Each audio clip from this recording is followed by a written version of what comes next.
Hello, y'all. I'm here to talk about this minimum wage increase that they proposing, honey, in this stimulus package. Although it looks like, sadly, it looked like it might not be able to go through after all, honey. And it's long overdue. I've always said the minimum wage should have been raised up. I just was against the raising of it to immediately $15 an hour because it's like it's not giving enough time for businesses to adjust. And then you got other businesses, other professions like teachers and nurses who went to school ain't getting paid $15 an hour. And then an average fry cook, is going to immediately get paid $15 overnight. So to prevent that issue from happening, now the proposal is to gradually raise it to $15 per hour over time. I always said, well, let's start off with 12, but now in the wake of this pandemic and everything else going on, I can actually see $15 happening, especially after now doing some research and finding out that on average over 42% of our private businesses are actually small businesses, and the large businesses can already fork out the $15. So we don't have to worry about the McDonald's of the world. We don't have to worry about Amazon. Amazon's already paying $15 minimum. Walmart is paying $15. Target is paying $15. So we don't have to worry about those people. Food Line, we don't got to worry about. All these is at $12. It's not going to take that much for them to jump up to 15. Especially since by the time it gets to 15, it'll be years down the road where they can already gradually start to acclimate up to that point. Because they're trying to propose the minimum wage to immediately jump to like $9.50 some cents an hour and then go up to 11, 12, then all the way up to like 15 by the year 2028. So yeah, essentially all places like Aldi's that's already paying $12 an hour, they won't have to worry about increasing their personal wages until like several years down the road, which they will already be able to plan out for that. But I also found out that, according to my research, that the average business that has 50 to 99 employees, small businesses, pays an average of $41,782 a year, which you divide that up, that's $20 an hour. Then you got businesses that are between 5 to 19 employees paying 35,000, which is like $17 an hour. So it's like it would not hurt a majority of the businesses. It will actually force a majority of these businesses that are, getting over, the ones who can afford to raise their prices but just don't. For example, we got the McDonald's of the world. We got the Burger Kings of the world, your fast service, food workers, your Dairy Queens and all of that. They can afford it. You got these small businesses, because the issue is that this was going to crush small businesses. The little small mom and pop shop wasn't going to be able to afford. There's going to be layoffs and cutting people's hours. But once again, according to my darn going research, they're already paying above that. So this ain't going to affect the mass majority of small business employees. Now, it's going to affect a very small percentage. I think it's like between 2 to 8%.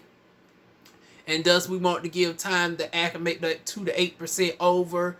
But once again, with all the PPP loans and everything that's going on and assistance that is happening, it is no excuse why the minimum wage cannot be raised up. It is long overdue. I mean, the fact that, nobody cannot live comfortable by they. Trust me, I know this firsthand. That you can work a full-time job and on minimum wage, you will still be in poverty.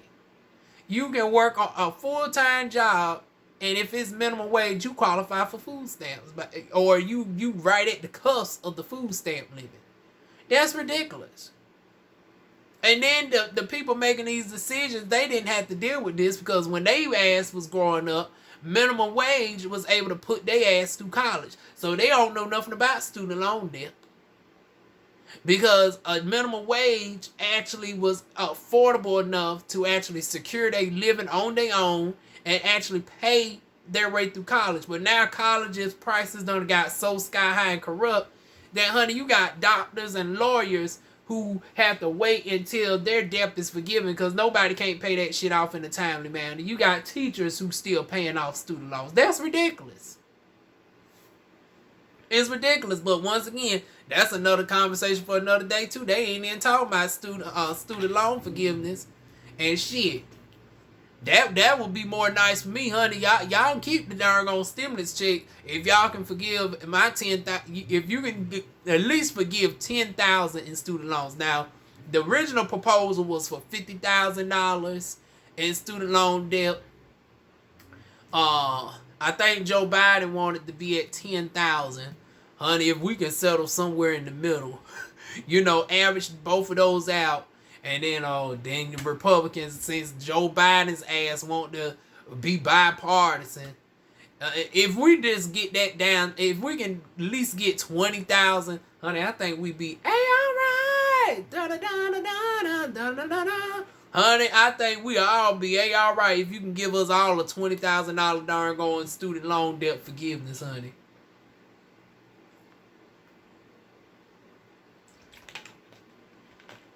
And then this talk about this is going to put debt on our darn gone children, this, that, and third. Honey, the student loan debt to date is only $1.8 trillion. The American people already own 70% of the darn gone debt. There are plenty of different ways where that would not negatively impact us. Matter of fact, student loan debt forgiveness is one of the number one hindrance that prevents people from having homes because of that debt to income ratio that is on so many of us over our heads. Honey, that prevents me from being a homeowner at this point. If I didn't have my student loans, honey, I could qualify easily for a darn on mortgage and wouldn't have to deal with this living situation.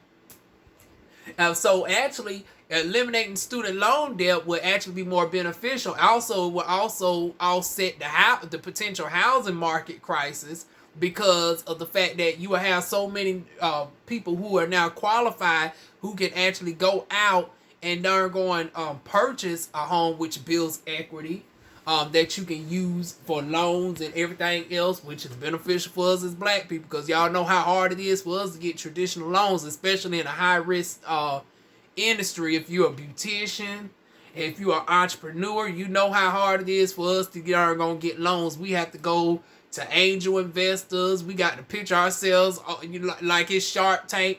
We can't go and get a traditional loan like somebody going for a regular franchise like a McDonald's or a Burger King, or opening up a storefront. If you're someone like myself, honey, you know what I'm talking about. So student loan debt forgiveness will actually free up a lot of darn stress on our hands. In addition to, we no longer have to pay that darn on monthly amount. That's money that can be going towards our business endeavors. That's money that can be going towards our mortgages. Once again, offsetting the darn going housing crisis issues. Except, getting rid of the darn going landlords and darn going putting ownership in darn going people actually being able to own a house instead of having to perpetually rent because there is no other choice. Because you can't darn going get the 20% down for a traditional darn going loan. Even with the darn going FHA, now they talking about they raised the credit score from 580 to 640.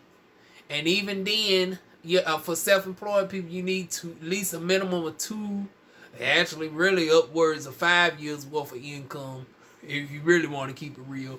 But if you really got 2 solid years, they'll deal with at least 2. They'll try to work with 2. 5 years is the golden spot, honey. Because, some of us, our income fluctuates so great. They want to see a longer projection of what you make. But yeah.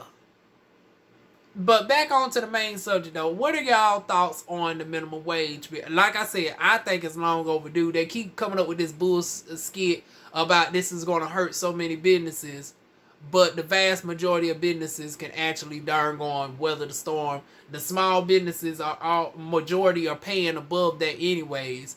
This is really holding the darn on mega conglomerate businesses accountable that have for the longest been getting away with darn going paying these darn on poverty stricken wages. And once again, McDonald's, Burger King, Dairy Queen, all your major fast foods, Sonics. It's no Mikasitas. It's no excuse. You got the funds. You got the money. It's time to pay up. This is not going to hurt darn on small business owners at all. And then for people who said it might drive up inflation.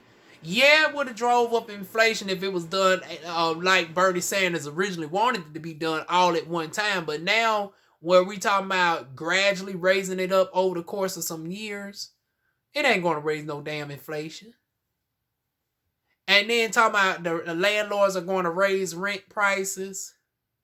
Honey, of all things, they're going to, if y'all darn going to do student loan debt forgiveness and give people the power to darn going to go and have the option to get into a house where you can get a mortgage for less than a rent for, because these landlords is just crazy right now. So it's like if you darn going to combine student loan debt forgiveness in addition to raising the minimum wage, honey, that would actually cause landlords to darn going to be a little bit more easy on their requirements. Like you got some landlords requiring upwards of you making 3 times the income of the house. They want last month and the month after. Like they want 3 months worth up front. Security deposit twice as much. Damn, by the time you darn gone all said and done to get into a decent house, I was like, well shit, that could be a down payment on a darn gone house, the mortgage that I can darn gone have equity in. I'm coming out $5,000, $6,000, $7,000 for a darn gone apartment where I still got to deal with the issue, and I don't care how fancy it is. If you on a multi-story apartment, you got to still deal with the issues of the neighbors might be darn going stomping and doing whatever. Ratchet neighbors. Even in the darn gone gated community, shit still pops off in the darn gone apartments. Nobody want to deal with that shit. Even if you rent a house, something goes out and you got to get the landlord's like this shit right here with my darn gone. That's why y'all still hear my darn gone heater going off, because this darn gone sorry landlord we got won't even darn gone see about our darn gone AC unit. And I can't get nobody out here because since it's dealing with electricity, I got to get permission for her with dealing with the darn gone electricity of the damn house. So I'm at a darn gone standstill with this fat bitch.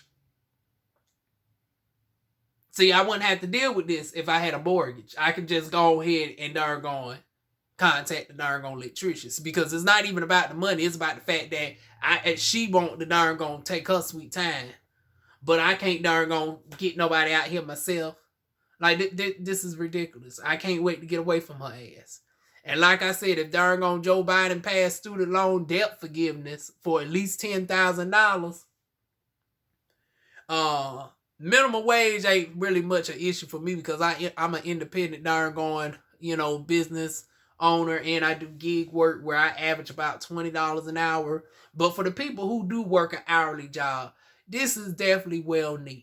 Hell, this will make me pick up an hourly job because, honey, I might have my little own business, but, honey, it's still doing pitiful right now until I, finally sit down and get me a business plan or something right up. And then I've been scared to get back to work, y'all. I want to keep it real. But that's another video for another day, too. But on to this subject, though. What are y'all thoughts on the student loan debt forgiveness and, raising the minimum wage? I definitely think it is now due. It's been long overdue. I like I said, I was just in disagreement with raising it upwards immediately in the midst of during a pandemic where, businesses wouldn't have time to adjust. But like I said, gradually raising it up, especially if we talking about the starting point is going to be like $9, it's like, yeah, we could easily jump from $7 to $9.